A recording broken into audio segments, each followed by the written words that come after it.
I had such a wonderful weekend getaway with my family. We went up to Lake Arrowhead and it was freezing cold and beautiful to be up in the mountains and around the water. We had such a beautiful time and we got back on Sunday, and of course I went right back to work. Gosh, like I don't get off property very often. When I do, it really is such a treat. And I do love like a getaway, and I'm actually going to be going on another little getaway at the end of the month. But there is no place like the ranch. I am so grateful, like forever, every day grateful that this is my home and that I get to meet the needs of rescued farmed animals, that I get to grow food for them, and our community and our family. I just like the peaceful quietness, it's so magical here. And I love to be able to share pieces of it with you guys. And I do hope that some of this comes like through the screen, but being here, it's such a special place, and I'm so grateful. So I had a really good time with my family, but I'm always so very happy to come back to all my animal people. Like I love them, and it's such an honor to take care of them. And of course I love having my hands in the soil. I had a massage at the resort, which was such a lovely treat. I have a horrendous back from a very serious accident many years ago. So I have a lot of back issues, and I used to get massages, quite regularly, but haven't done that in quite a while. And this lady, she was so kind. I did a deep tissue massage, and she was lovely. I mean, first of all, the massage was great, but she was like, "Oh, you are like all muscle, and I can tell that you work outside," and I said, "Yeah." And she was like, when she was working on my hands, like she put so much oil on my hands. So I have dry skin, but the dirt and the calluses are like under my skin, so I can wash, they're clean, but it's like, dirt under the surface. And so I kind of like laughed out loud because she was putting so much on there. And she made a really sweet comment how one of her best friends is a landscaper, and she really enjoys giving her massages because she's muscly, and she knows like how beneficial it is, especially to people that are active, and work with their hands. And so I thought that was really kind, but I was like, I mean, you can take the girl off the ranch, but you can't take the ranch off the girl, right? Like, yeah, I mean, all good. So anyway, back home, transplanted more of the squash babies out to the garden, and actually putting up two more hog panels, so that we can grow vertical, because I have honeyboat squash that is about ready to come out of the greenhouse probably in the next week or so, and I don't have any vertical space for it. Everything that we have out there is either planted, or I'm holding the space for tomatoes, pumpkins, things like that. And so I really wanted to grow the honeyboats up vertically because, first of all, I have a lot of them, and so having more space vertically will be great. I also have in the ground zucchini and crooknecks, our first succession. I have 44 plants in. I have another 55 or so that will be going out in the next 3 weeks probably. So I just really am making a lot of spaces. But I was out there earlier today, and it is so beautiful that I would really love to do a garden stroll and take you along and just share with you some of the things that are happening in our zone 9B, Southern California, here at our little off-grid homestead that has grown into the most magical farm animal sanctuaries on planet Earth. And so with Self-Sustainability Week coming up, Earth Day coming up, focus on food waste, which is this week, I just thought it would be such a great time to maybe just do a little garden chat midweek, a little vlog. So I'm just finishing my afternoon cuppa, and I thought we could head out. Quick pit stop to water some of my seed babies. It is hot today.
We have our sweet peas here, some red onions, the first of our chamomile. So we have these beautiful sweet peas, fragrant. These are not edible. These are florals that are so fragrant and beautiful. But over here, this is our beautiful celery bed. Look at all that goodness. Oh my gosh. And it smells amazing. Celery at the market does not smell like this. It is so amazing and the flavor is so good. We've been enjoying it and it's lovely. We still have enjoying some rainbow chard, some carrots. We have some spinach left over from winter. Not much is left. I've had to pull most of it because of the heat, but we definitely have some. And this is really exciting. Some lavender. Our chamomile is up and it is starting to bloom, which means fresh chamomile tea is coming. Look at the ladybugs in there doing their goodness. I love it. So last year was the first year that I planted chamomile in the upper garden and I only did 4 plants. I have tenfold that. I have about 40 in here and I am so excited to be able to share even more chamomile this year. It smells like apples. I love it so much and it's just starting to flower. It's just now getting its buds on there and I'm so excited because it means that we're close. Beautiful, beautiful, and the aroma is magic. It smells like, the best way I'd describe it would be like green apples. So I'm very excited about this. It's going to make beautiful tea.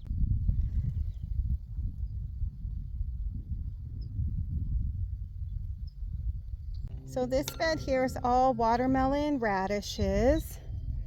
And then we've got our sweet snap peas that are trellising up.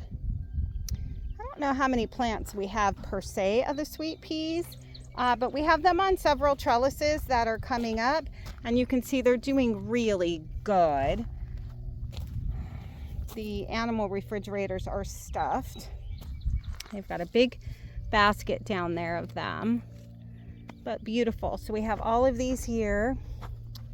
And then down here is this bed is going to be our squash babies are going to come out here. The zucchini and the golden glories will be coming out here shortly. I did bring out a few of the Italian squash, the zucchinis here. I'm shading them. They will be fine in the summer.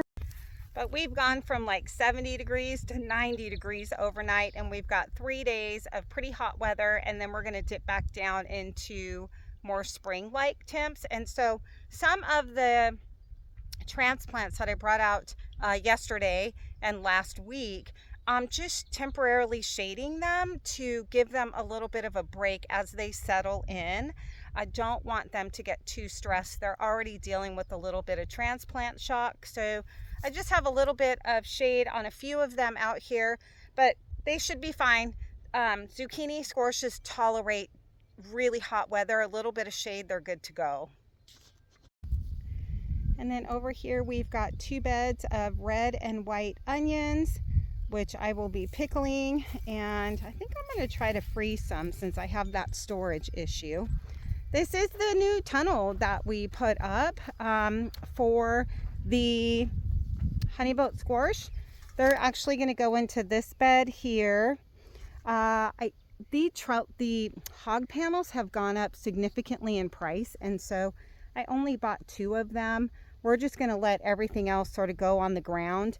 It's not my favorite, but the prices right now are way too crazy that I just can't justify doing that. And so we have a lot of trellises already that we're using. I just was really hoping to sort of like add a few more to that bed, just because all of my vertical growing is either planted or holding it specifically for things. So over here are our cantaloupe.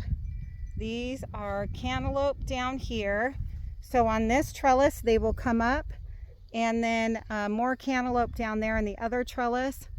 These are our cucumbers that I brought out when it was drizzly a couple weeks ago. They are doing wonderful. I just have baskets to protect them from critters and offer a little bit of shade. As they get bigger, they'll come off. This right here is stingy nettle, and I last year had stingy nettle soup that blew my mind. I had no idea. It was so delicious. This is a prickly weed that hurts like crazy. It will burn for a long time. I do make a soup out of it to spray the plants with because it's very high in nitrogen, but actually consuming it in this soup was unbelievable. It was at the Plot, my favorite restaurant. It was insane.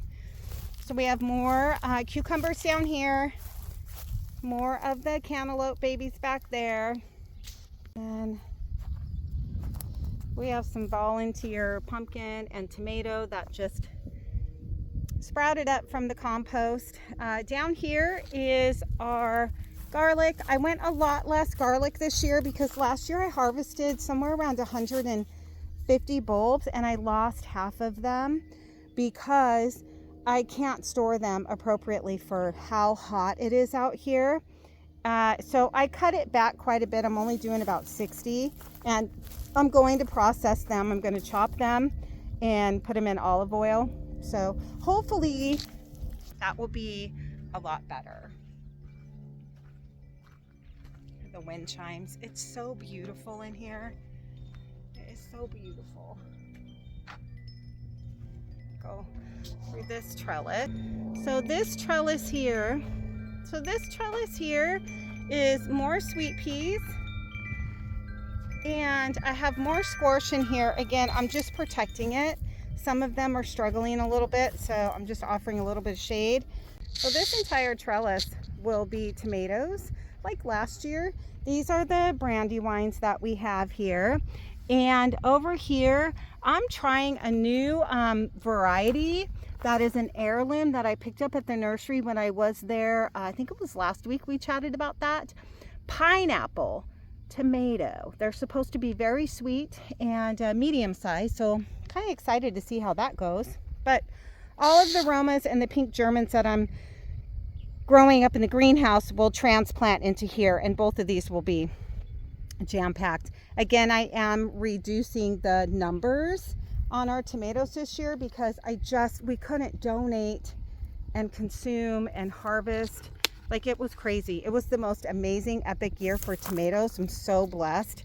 And I pray that this year is going to be amazing too. I'm just bringing it down to about 60, 65 plants. These are our bell peppers from last year. And they're still producing, which is crazy awesome. We had this in a raised bed and the squirrels got under it and made like a whole city. Like, they brought their family, called their friends, told everybody to come on over and set up shop. And it started eroding underneath the soil. And so we lost quite a few peppers in the middle because the roots became exposed. So we kind of took it apart, let it sort of like fall in a little bit. And we were just going to yank all these. But I'm going to let them roll for now because look at that. They're still producing and they're beautiful. Like, there's nothing wrong with them. We've got yellow, green, and red ones. And did you guys know the only difference between green, red, yellow, and orange peppers is not the plant, but rather the time on the plant? So they all start green, and then the longer they're on there, they change into different colors, with red being the last color. Pretty cool, right? I did not know that until recently, so that was very exciting. We have 4 apple trees in the lower garden and they are full of blooms. I'm so excited. I did just harvest a couple apples that I left from fall on there, and miraculously the squirrels didn't take them. So I'm hopeful that we'll be able to get some apples this year. This is our 4th or 5th year of the apple trees, and they're really starting to crank now, but the squirrels have been coming in and stripping them. But hopefully this year we'll be able to get some. This is one of several pollinator gardens in here. These are the Mexican blanket flowers.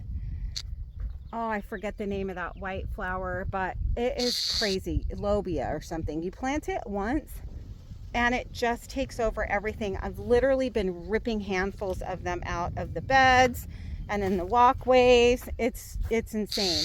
This is hollyhock. Beautiful. Here's a closer one. Oh my gosh. Aren't they so pretty? And the bees love hanging out here. They can get a sip of water. They can take a nap on a petal. They can get the pollen that they need to take back to their family. Super awesome. I love just like walking through the pollinator area. I think it's so pretty.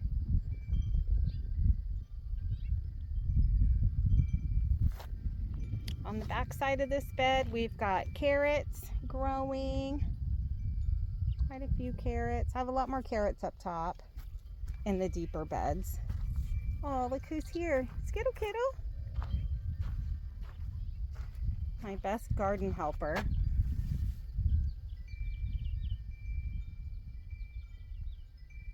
So cute.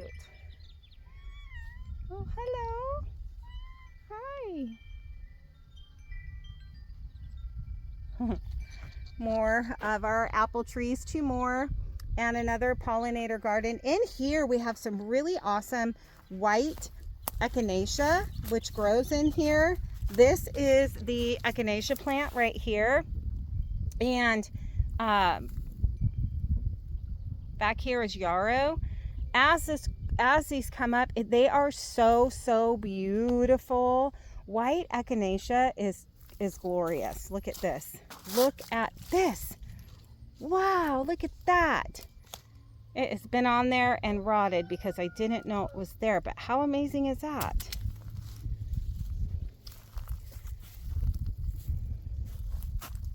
Over here we've got more chard.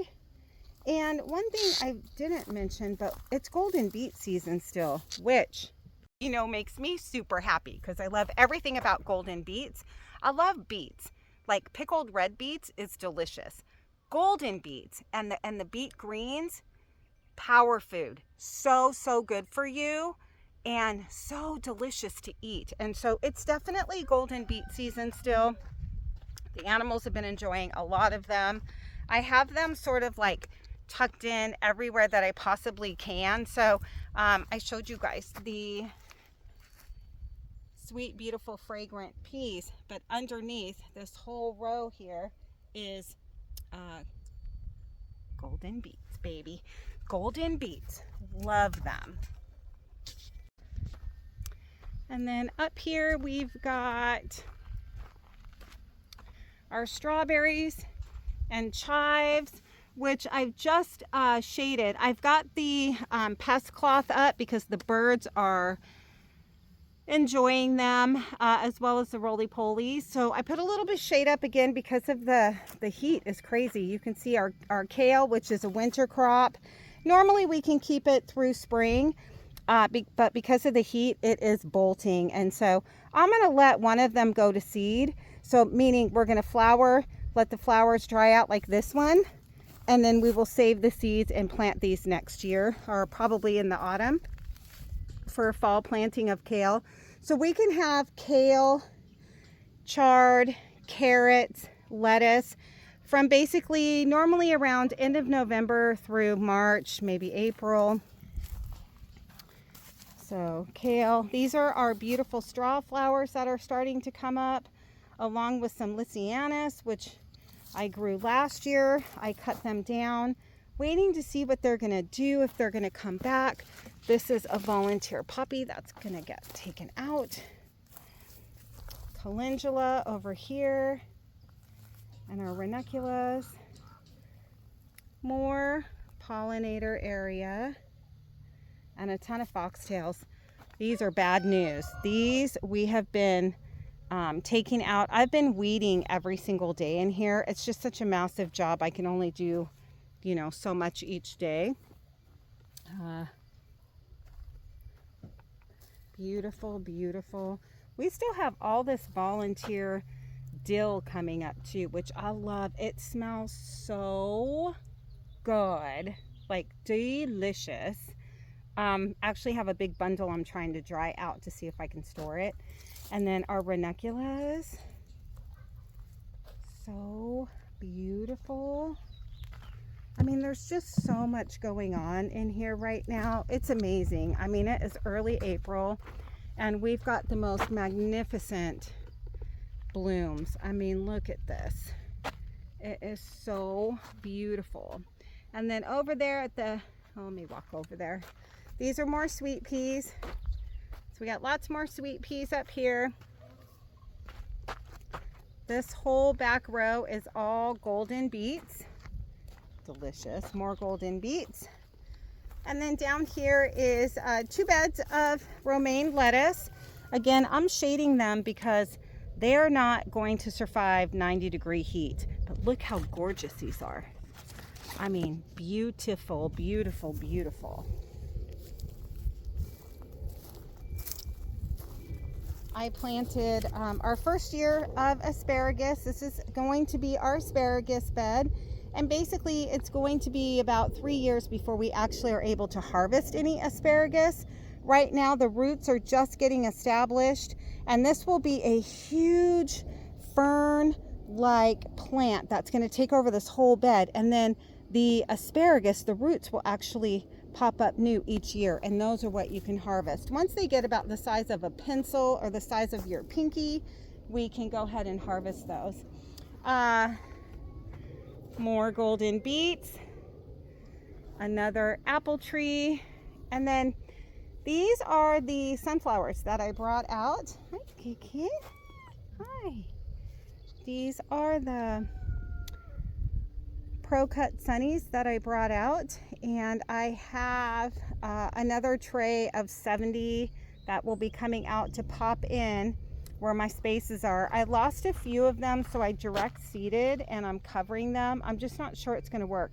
The birds have been, it's been a little bit of a battle this season for getting things started and healthy. In the greenhouse, we've had some big rats getting in there, and they are causing havoc, and so I'm trying to get them to go elsewhere, but I've lost a few plants because they came in, and like once the seeds germinate, we take the tops off so that they can get air and sunshine and all of that, and during the daytime I leave it open because A, it's too hot if I close it, and I go in and something goes in and mows all the tops down and my beautifully germinated seeds, which has been a huge bummer because I have to keep restarting seeds. The other is once they get out to the garden, I do protect them with like the baskets and stuff, but I have lost babies or direct sowing seeds that start to germinate and the birds come in and take them. And so I know we're all just trying to survive. And I am mindful of that, but it's been a little bit challenging. And so I'm hopeful that this next batch of sunnies, the 70, they're all germinating. Like they look great. And I have them in an outside bed in the upper garden with a cage around it. So they should continue to do well. And then I'm basically just going to bring them out and pop them into the places that I have space. At the end, under those white baskets, are dahlias. That I started from seed, which is new. I haven't done that before. Usually I start with the tubers, but they're expensive. I can't get them locally.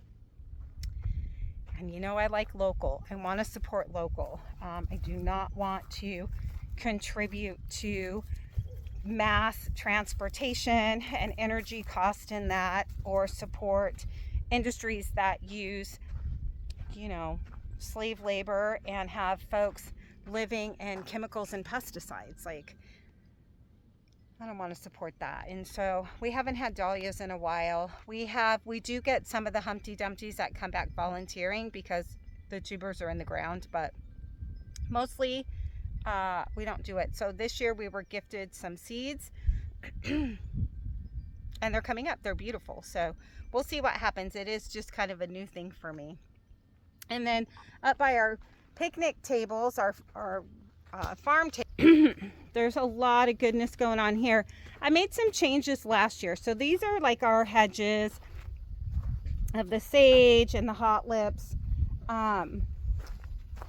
But in the actual like pollinator area, I was moving in like the bachelor buttons, which is this, and then cosmos, zinnias, things that tend to self-seed and come back year after year. And so they're all starting to come up right now. Of course, foxtails have to weed that. But they're all starting to come up. And so this area, I decided I didn't want to battle all of the things that take over this area. So I just started planting the flowers that we enjoy in bouquets or tablescapes for our events, and planting them in here and just letting them self-seed and do what it does. So it is a little bit wild in here, but I don't mind it. Here's some rosemary. I don't mind it. The cosmos are just starting to come up. It's really pretty once it's all like in bloom. Let me show you over here. This is our clover. We plant clover in the winter to help bring in nutrients, specifically draw nitrogen from the air and put it into the soil. We've got the blanket flowers, the California poppies. We did not plant these. These are native that pop up and they come back every single year. I have more rosemary. These are the cosmos. So I really am just trying to let it kind of just do its thing and just enjoy the wildness of it all. I don't mind. Like the blanket flowers, I think are so pretty and they look great on tablescapes. The calendula. So like at some point here fairly soon, all of this area around the farm tables will have flowers everywhere. I planted a bunch of scabiosa too. I started scabiosa from seed this year that I brought out. So I'm excited. I think it's going to be really beautiful and just sort of like the wild freeness of it all. Like I like it a lot, but look at that view. I mean, look how beautiful that is. It's the lower garden. It's amazing. It's so beautiful.